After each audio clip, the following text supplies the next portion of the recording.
Bien-aimés, je vous salue dans le précieux nom de notre Seigneur Jésus-Christ de Nazareth. Je suis très heureux de partager avec vous la parole de Dieu ce soir.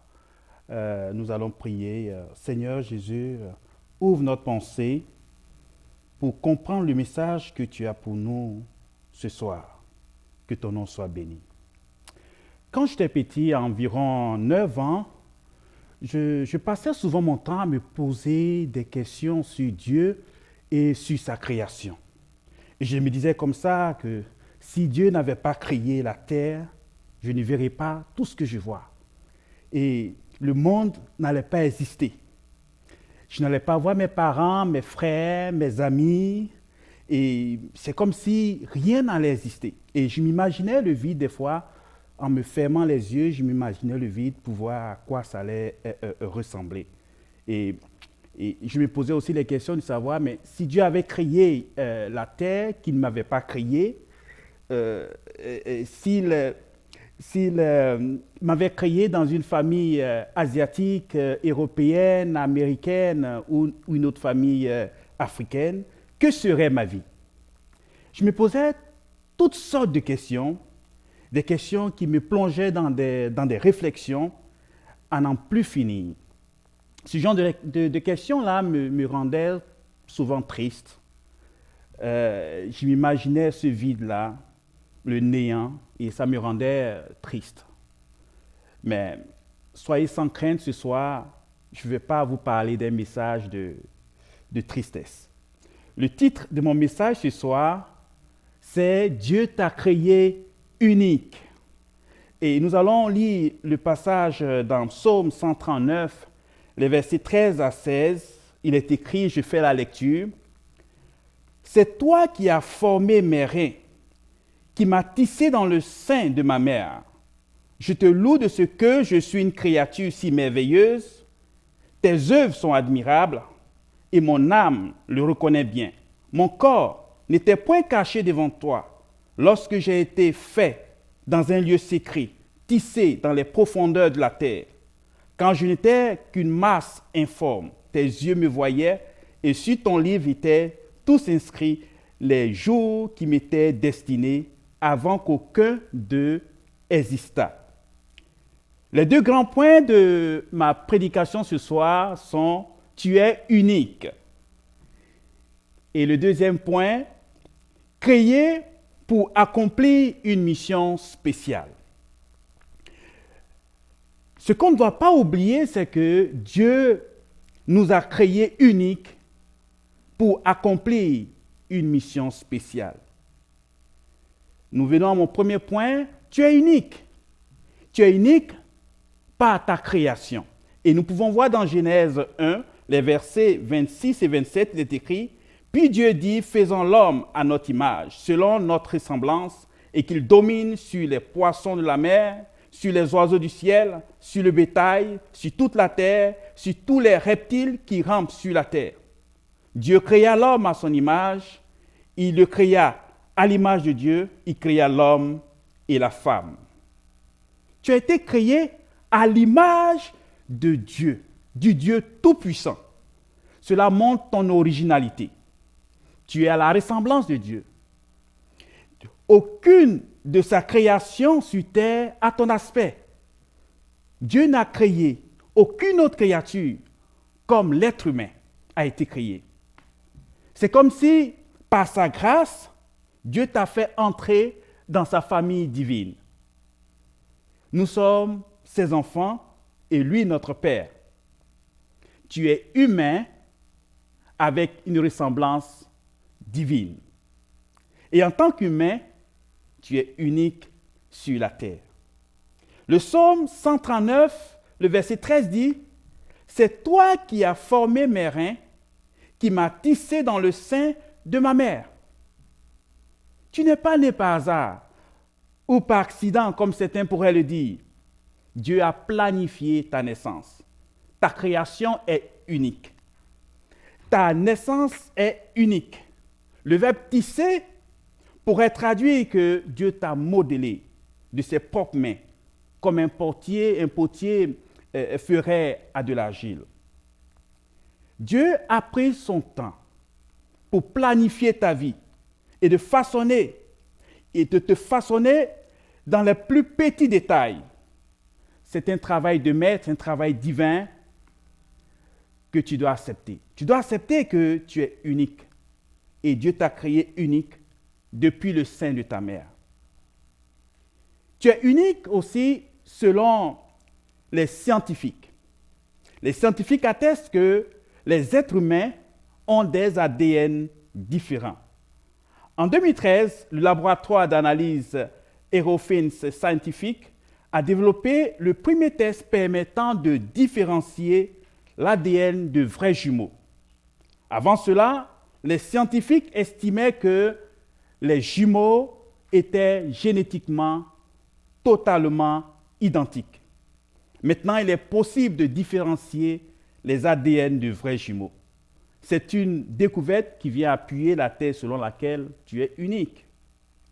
Il n'y a personne qui soit exactement, parfaitement comme toi dans le monde, avec la même vie, la même culture, les mêmes parents, les mêmes goûts, les mêmes attitudes, les mêmes émotions, les mêmes préférences, les mêmes réflexions, les mêmes pensées. Il n'y en a pas.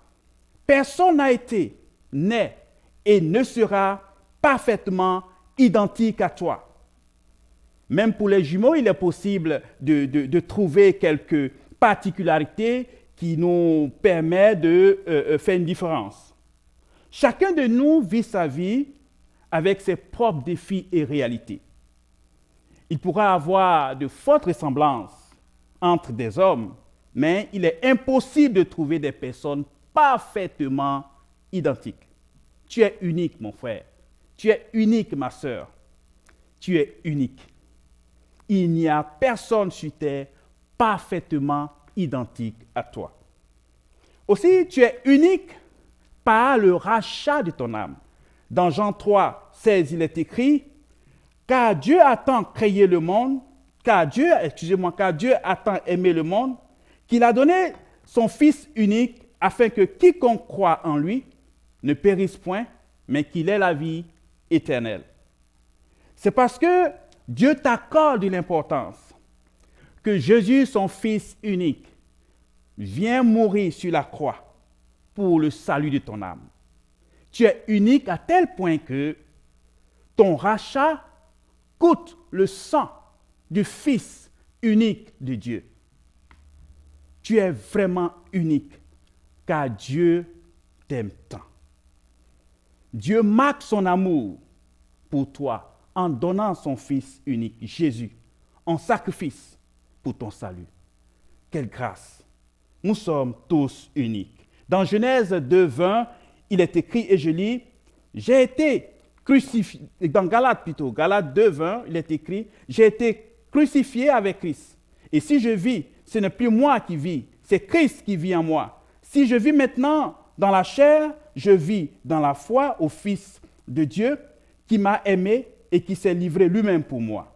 La présence de Jésus, Fils unique, nous rend uniques. Sa présence en nous nous rend uniques. On peut s'imaginer un repas, et quand on prend un repas, ce n'est pas le contenant qui a de l'importance, mais c'est le contenu qui donne la valeur au contenant. Et je m'imagine un repas, imaginons-nous un repas préféré dans une assiette, et nous savons très bien que ce n'est pas l'assiette qui va donner l'importance, mais ce qui se trouve dans ce repas-là, ce repas préféré qu'on aime. Et ce que je pourrais ajouter, c'est que c'est ce que Christ y fait en nous. Il nous donne de la valeur. Il nous rend uniques. En parlant de repas, je me suis rappelé un peu de mon enfance. Nous qui avons grandi dans une famille nombreuse, on mange toujours en groupe avec des frères et sœurs. Mais le jour de ton anniversaire, ce qui est intéressant le jour de ton anniversaire, c'est qu'on tue le gros poulet. Quand tu as la chance, on te tue un poulet et puis on prépare. Tu as les bons morceaux, là tu manges seul. Tu ne manges plus avec des grands frères qui ont la main plus large que toi. Tu manges seul. Et ça, c'est un moment où tu ne veux même pas que ça finisse tellement tu es heureux. Et quand on mange en groupe, c'est le deuxième grand frère qui repartit, qui fait le partage des morceaux de viande et de poisson, et puis on choisit du plus grand au plus petit. Donc, vous voyez que quand tu es le dernier à prendre le morceau qui va rester. Et si tu as des grands frères taquins et qui s'aiment très, très bien, des fois, on va voir qu'il y a 2 morceaux qui sont exagérément très gros et tu te retrouves en train de prendre le dernier morceau. Imaginez un peu notre frustration, mais on n'y peut rien, c'est ça. Donc, le jour de ton anniversaire, c'est ton jour. Tu manges seul, tu as les bons morceaux et tu es très content. Et ceux qui ont mangé avec les grands frères, ils savent de quoi je parle. Voilà. Mais moi, je vous le dis, mes grands frères, ils ont été très cool envers moi. Je ne le dis pas parce que je pense qu'ils peuvent voir la vidéo quelque part, mais ils ont été très cool avec moi. Voilà, c'est ce que je pouvais dire. OK, donc sachez qu'avec Jésus, c'est plus qu'un repas d'anniversaire. Il te rend unique pour toujours. Tant que tu es attaché à lui, tu deviens une nouvelle personne. Tu deviens une personne unique pour accomplir une mission spéciale. Créé pour accomplir une mission spéciale. Nous pouvons lire dans le psaume 139, le verset 16 qui dit « Quand je n'étais qu'une masse informe, tes yeux me voyaient et sur ton livre étaient tous inscrits les jours qui m'étaient destinés avant qu'aucun d'eux existât. » Jérémie 23, 29, 11 dit « Car je connais les projets que j'ai formés sur vous. » dit l'Éternel, projet de paix et non de malheur, afin de vous donner un avenir et de l'espérance. Excusez, je bois un peu d'eau. Voilà. Dieu a formé des projets de paix pour nous. Et nous avons reçu individuellement une mission spéciale liée à notre vie sur terre. C'est l'une des raisons pour laquelle nous avons été créés par Dieu. L'ensemble des missions individuelles convergent vers une mission commune, une mission générale. Mais c'est quoi une mission? C'est quoi la mission commune que Christ nous a donnée? Nous pouvons voir dans Acte 1, le verset 8. « Mais vous recevrez une puissance, le Saint-Esprit survenant sur vous, et vous serez mes témoins à Jérusalem, dans toute la Judée, dans la Samarie et jusqu'aux extrémités de la terre. » Nous sommes les témoins de Christ. Et en tant que témoins de Christ, l'Église devrait contribuer au salut des âmes en Christ sous la conduite du Saint-Esprit. Tu es en mission spéciale. 1 Pierre 4 dit, au verset 10, nous pouvons lire « Comme de bons dispensateurs des diverses grâces de Dieu, que chacun de vous mette au service des autres le don qu'il a reçu. » Chacun de nous a reçu un don afin de contribuer à la mission commune. Nous avons reçu des talents pour accomplir efficacement notre mission. Chacun de nous devrait jouer son rôle de façon efficace dans sa famille, sa communauté, dans le monde. Et si Dieu a pris son temps pour nous créer, c'est pour une bonne raison.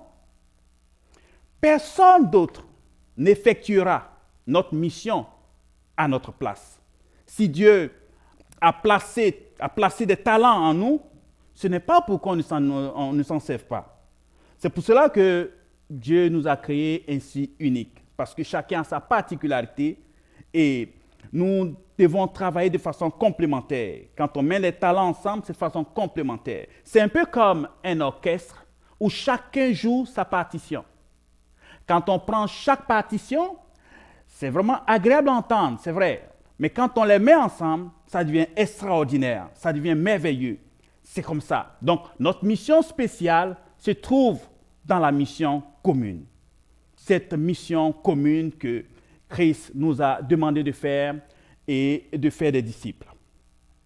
Mais comment connaître sa mission sur terre?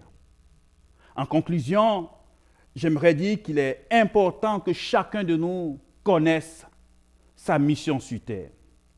Pour bien exécuter une mission, il est important de bien la connaître. Et pour bien connaître sa mission, il est primordial d'aller à la source.